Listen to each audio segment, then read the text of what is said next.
Jesús no vino al mundo sin testigos. Desde el principio, aquellos que lo encontraron no pudieron quedarse en silencio. Vieron, creyeron y testificaron. Sus vidas fueron transformadas al conocerlo y no podían hacer otra cosa que compartir lo que habían visto. Esta semana exploramos los testimonios que confirmaron que Jesús es el Mesías. Desde Juan el Bautista, también aparecen escenas de otros testigos como Andrés y Simón Pedro, Felipe y Natanael, hasta un testigo inesperado, Nicodemo, el fariseo. Cada uno nos revela algo profundo sobre la identidad de Jesús y la pregunta sigue siendo la misma: ¿qué haremos nosotros con el testimonio que hemos recibido? Juan capítulo 3, el versículo 3 nos dice: Te aseguro, el que no nace de nuevo no puede ver el reino de Dios. Bienvenidos a un nuevo estudio profundo de la Biblia del Evangelio de Juan. Estoy súper contento de que me acompañes en este estudio y quiero animarte como siempre a que me acompañes con tu libreta, que me acompañes también con un bolígrafo y sobre todo con la palabra de Dios. Y también con un corazón abierto y dispuesto a aprender lo que Dios tiene para nosotros. Vamos a orar. Padre, queremos invitarte a nuestro estudio de hoy, que nos acompañes, que tu Espíritu Santo nos llene, que nos dé sabiduría y nos dé luz para entender tu mensaje. Gracias, Señor, que podamos vivirlo y compartirlo con otras personas. Te lo pedimos en el nombre de Jesús. Amén. Amigos, empezamos con nuestro primer bloque de la semana y es el testimonio de Juan el Bautista. Ubícate en Juan capítulo 1, los versículos 19 al 23. Y vamos a estar ahí aprendiendo y estudiando juntos. En un mundo que esperaba al Mesías, Juan el Bautista fue claro: él no era el Mesías, no era el Cristo. Su misión era preparar el camino, allanar el terreno. Cuando vio a Jesús, su mensaje fue directo: este es el Cordero de Dios que quita el pecado del mundo. En Juan, en el capítulo 1, versículo 19 hasta el 23 más o menos, se nos presenta el testimonio poderoso de Juan el Bautista. Tenemos que estar atentos, porque cuando nosotros leemos en la palabra de Dios, encontramos verdades que pueden transformarnos. La verdad es que algunos esperaban dos Mesías, uno sacerdotal y otro real. Juan era claro: él no era ninguno de ellos. Su misión no era ser el Mesías, sino señalar al verdadero Mesías. Este punto es crucial porque hasta el año 250 después de Cristo, los reconocimientos clementinos nos dicen que algunos de sus discípulos, incluso después de su muerte, llegaron a verlo, a su maestro, a Juan, como el Mesías. Sin embargo, Juan mismo dejó claro que él solo era el que preparaba el camino. Y es importante, cuando nosotros estamos haciendo la misión de Dios, tener claro cuál es nuestro papel. Leamos lo que dice el versículo 29. Juan 1, versículo 29. Dice así: El día siguiente vio Juan a Jesús que venía a él y dijo: He aquí el Cordero de Dios, que quita el pecado del mundo.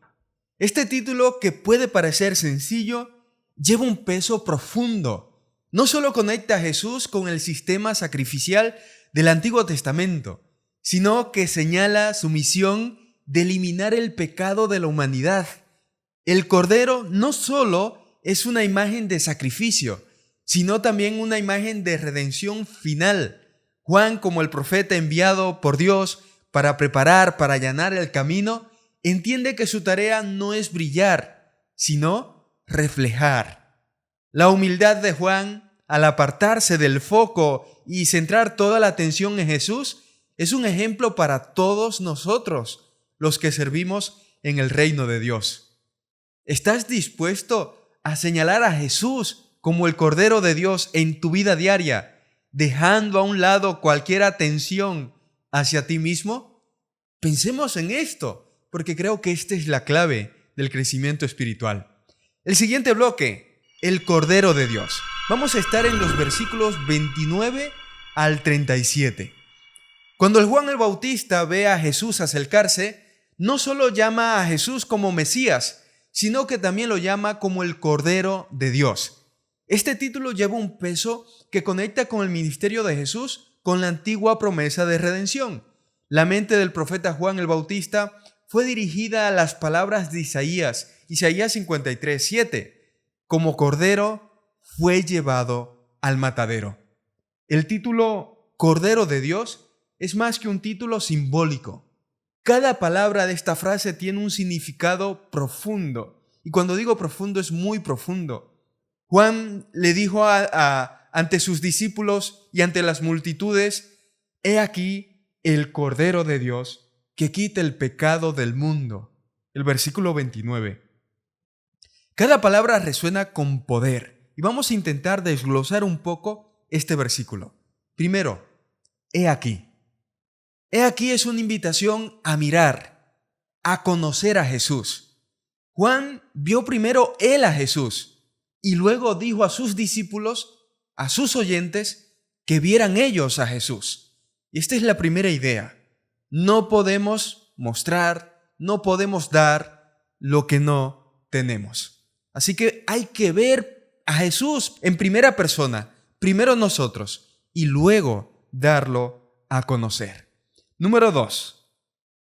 La palabra o la frase Cordero de Dios. No un cordero cualquiera, sino el Cordero enviado por Dios mismo para la redención del mundo. Y en la última parte, que quite el pecado del mundo. Quitar. Un verbo que no solo indica la eliminación del pecado, sino también que aquí hay un acto de cargar con él. Jesús carga con el pecado. Y es que el verbo quitar que aparece aquí en el versículo 29 implica no solo llevar el pecado, sino también eliminarlo. Esto conecta directamente con las imágenes del Antiguo Testamento. Levítico capítulo 16 y también Génesis 22:8, cuando el sacrificio de Isaac, donde Dios provee un sacrificio. Jesús, en este caso, la palabra de Dios lo está presentando como el sacrificio final, el sacrificio único. Y los judíos esperaban un Mesías, ya lo sabemos, pero un Mesías, como hemos dicho antes, que los liberara de Roma. Pero Jesús vino para algo mucho más grande, liberar a la humanidad del poder del pecado. Este es el testimonio central del libro de Juan, del Evangelio de Juan. El Mesías no solo vino a reinar desde un trono terrenal, sino vino a dar su vida como sacrificio, vino a entregarse por nosotros. ¿Cómo puedes dejar que la obra de Jesús, como el Cordero de Dios, transforme las áreas de tu vida que aún están atrapadas por el pecado? ¿Cómo podemos tú y yo soltar aquello que nos está hundiendo en la oscuridad del pecado? El siguiente bloque, los 2 discípulos de Juan. Y vamos a ubicarnos en los versículos 35 a los versículos 39. Vamos a estar ahí. Quiero que me acompañes. Cuando Juan el Bautista declara que Jesús es el Cordero de Dios, 2 de sus propios discípulos lo escuchan. Pero no solamente escuchan, sino que también le creen y comienzan a seguir a Jesús en ese preciso momento.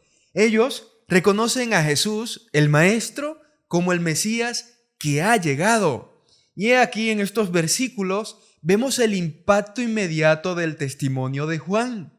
¿Por qué? Porque el testimonio tiene poder. 2 de sus discípulos, uno de los cuales es Andrés, escuchan el testimonio de su maestro Juan el Bautista. Y en ese preciso momento deciden seguir a Jesús. Este es el poder del verdadero testimonio. No solo es escuchar, sino actuar en base a lo que se ha escuchado.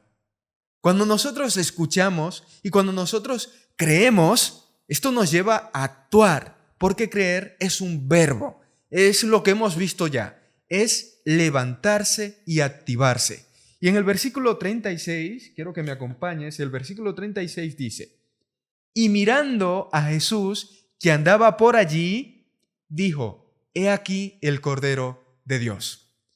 Esta palabra, y mirando a Jesús, lo que viene a significar es en griego, es emblepo, y viene a significar contemplando atentamente, o más o menos ver con constancia y atención, mirar profundamente. Esta mirada de la cual dice el versículo 36, y mirando a Jesús, es una mirada característicamente minuciosa, puesta sobre un individuo, en este caso sobre Jesús.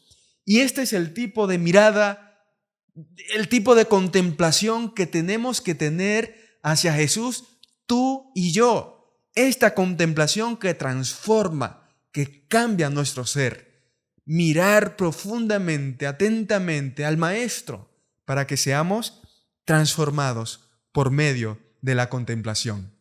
Si Juan y Andrés, que son los dos discípulos de este bloque, hubieran tenido la incredulidad de los sacerdotes, de los fariseos, de los líderes religiosos, se habrían acercado a Jesús como críticos, no como aprendices, no como personas humildes y abiertas a seguir aprendiendo. Pero en lugar de juzgar, en lugar de criticar, respondieron al llamado del Espíritu Santo a través de la predicación de Juan el Bautista que habían escuchado. ¿Qué acercamiento tenemos tú y yo? ¿Tenemos el de Juan y Andrés? ¿Humilde, abierto, sincero? ¿O más bien vamos ya con una mochila, con una caja llena de historias, de tradición, de ideas, de prejuicios? El encuentro de Jesús con estos discípulos es sencillo, pero es que es súper profundo. Jesús le pregunta en el versículo 38, Jesús le dice, y volviéndose Jesús y viendo que le seguían, le dijo, ¿qué buscáis? Y ellos le respondieron, Rabí, que traducido es maestro, ¿dónde moras? Pero vamos a quedarnos en la primera parte. ¿Qué buscáis?, le preguntó Jesús. No es una pregunta superficial, es una invitación a reflexionar sobre sus deseos. Vamos a intentar traducirla. ¿Qué hay en vuestro corazón? ¿Cuál es vuestra intención? ¿Cuáles son vuestros anhelos? ¿Cuáles son vuestros deseos más profundos? Y aquí la respuesta de los discípulos. Rabí, ¿dónde te hospedas? ¿Dónde moras? Esta respuesta revela su deseo no solo de seguirle, sino de pasar tiempo con Él, de conocerle más profundamente. Y me encanta, porque esto es lo que Jesús quiere, que nosotros no solamente de oídas, ahí está el Maestro, sino que podamos pasar tiempo con Él. Y aquí se revela una verdad importante. El discipulado no es solo saber sobre Jesús, es conocerle personalmente, intimar con Él y dedicar tiempo en su presencia. Este pasaje nos enseña que el discipulado comienza con ese deseo sincero, con el deseo de estar con Jesús en su presencia. No se trata solo de entender una doctrina, sino de experimentar una relación personal con el Maestro. Estos primeros discípulos, al pasar tiempo con Jesús, vieron algo mucho más grande de lo que jamás imaginaron. Cuando Juan el Bautista dijo, este es el Cordero de Dios, su fe, su mente se encendió, se abrió. Pero lo que están viviendo en este preciso momento, en estos versículos, es mucho más profundo, mucho más grande de lo que jamás imaginaron. Como dice el Salmo 27, el versículo 4, una cosa he pedido, morar en la casa del Señor. Que este también sea nuestro deseo. ¿Qué buscas realmente al seguir a Jesús? No sé si te lo has preguntado. ¿Es un conocimiento superficial o un deseo profundo de conocerle y vivir con él cada día? Vamos al siguiente bloque. Ya estamos a la mitad, casi terminando. Felipe y Natanael. Vamos a estar en los versículos 43 al 51. Felipe encuentra a Natanael y le dice que han encontrado al Mesías, a Jesús de Nazaret. Natanael, escéptico, pregunta si hay algo bueno, si algo bueno puede salir de Nazaret. Pero la invitación de Felipe es simple: ven y ve. También Andrés dijo a Pedro que había encontrado al Mesías, y Felipe dice a Natanael que había encontrado a aquel de quien escribieron Moisés y los profetas. Aquí vemos la importancia del testimonio personal. Tanto Andrés como Felipe dieron testimonio de lo que habían visto, de lo que habían escuchado. Aquí no hay nada más allá de la experiencia personal, y esto es poderoso. Felipe encuentra a Natanael y le habla sobre Jesús, pero Natanael está lleno de prejuicios. Al oír que Jesús viene de Nazaret, responde con escepticismo: ¿puede algo bueno salir de Nazaret? Natanael representa a aquellos que, por prejuicios o expectativas equivocadas, no pueden ver la realidad de quién es Jesús. Y permíteme decirte que como Natanael hay muchísimos que no tienen ese encuentro personal con Jesús, que no se dan la oportunidad de ver, de probar, porque tienen un prejuicio que les impide encontrar a Jesús e intimar con Él. Sin embargo, Felipe no debate ni discute con Natanael. Su respuesta es sencilla. La encontramos en el versículo 46. Natanael le dijo: ¿de Nazaret puede salir algo bueno? He aquí la respuesta. Le dijo Felipe: ven y ve. Ven y ve. Ya está. No hay que empezar a debatir más. Ven, pruébalo por ti mismo. Jesús utilizó este mismo método con Andrés y Juan cuando los invitó a que fueran y lo vieran por sí mismo. Jesús les invitó a experimentarlo. Y aquí vemos un principio clave. Este es un principio para el discipulado. La mejor manera de superar los prejuicios no es a través de argumentos complicados, filosóficos o teológicos, sino a través de la experiencia directa, experimentar la verdad personalmente. Cuando invitamos a otros a ver a Jesús por sí mismos, les estamos dando la oportunidad de un encuentro personal con el Salvador que puede transformar sus vidas. Y eso es exactamente lo que Natanael hizo. Natanael dice que se levantó, fue y vio. Enseñar doctrinas es importante, ya lo hemos reiterado, pero debemos comenzar con Jesús como el corazón, como el centro de todo conocimiento.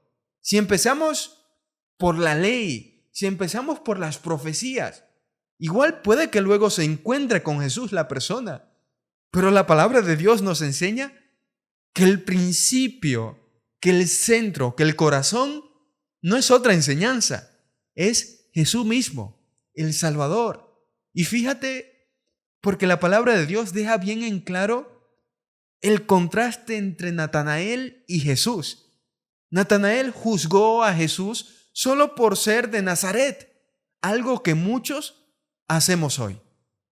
¿Y de dónde vienes? ¿Y qué crees? ¿De qué religión eres? A menudo encasillamos a las personas según su lugar de origen, su raza o su cultura, sin ver quiénes son realmente. Jesús, por su parte, no solo ve a Natanael físicamente, sino que lo ve espiritualmente, no como lo que es, sino como lo que llegaría a ser. como un discípulo. Y Jesús le dice que lo vio bajo la higuera, un lugar donde Natanael probablemente había estado orando y buscando a Dios.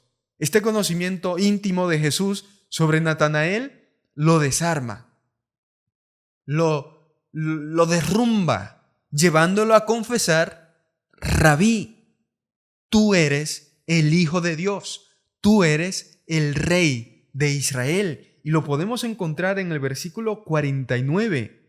Es precioso. Rabí, tú eres el Hijo de Dios, tú eres el Rey de Israel. ¿Qué prejuicios o ideas preconcebidas te están impidiendo ver a Jesús claramente? ¿Estás dispuesto a venir y ver por ti mismo quién es Él? Llegamos al último bloque, el testimonio de Nicodemo. Ubícate en Juan capítulo 3, los versículos del 1 al 21. Es una de mis partes favoritas del estudio de esta semana. Nicodemo, un fariseo, maestro de Israel, se encuentra con Jesús de noche buscando respuestas. Pero la conversación toma un giro inesperado cuando Jesús le dice que debe nacer de nuevo. Nicodemo era un fariseo, un importante miembro del Sanedrín y respetado maestro de Israel, el top 10 de Israel. Para que te hagas una idea, el Sanedrín funcionaba como el más alto sistema judicial del judaísmo, lo más parecido a un gobierno autónomo. La palabra Sanedrín proviene del griego Sanedrion, que literalmente significa consejo, y estaba compuesto por 71 miembros, que entre ellos estaban principalmente 3 grupos. Nos dice Mateo 27, el versículo 41. Número 1, los sumos sacerdotes eran parte del Sanedrín. Los escribas y los fariseos también era otro grupo importante en el Sanedrín, y el otro grupo eran los ancianos. Así que más o menos ya te haces una idea de qué era el Sanedrín. El nombre griego de Nicodemo significa literalmente vencedor del pueblo, y Nicodemo era conocido por su riqueza. Era un distinguido maestro, y este maestro se acerca a Jesús de noche, buscando resolver sus dudas, sus inquietudes. Aunque respetaba a Jesús, aún no entendía completamente quién era.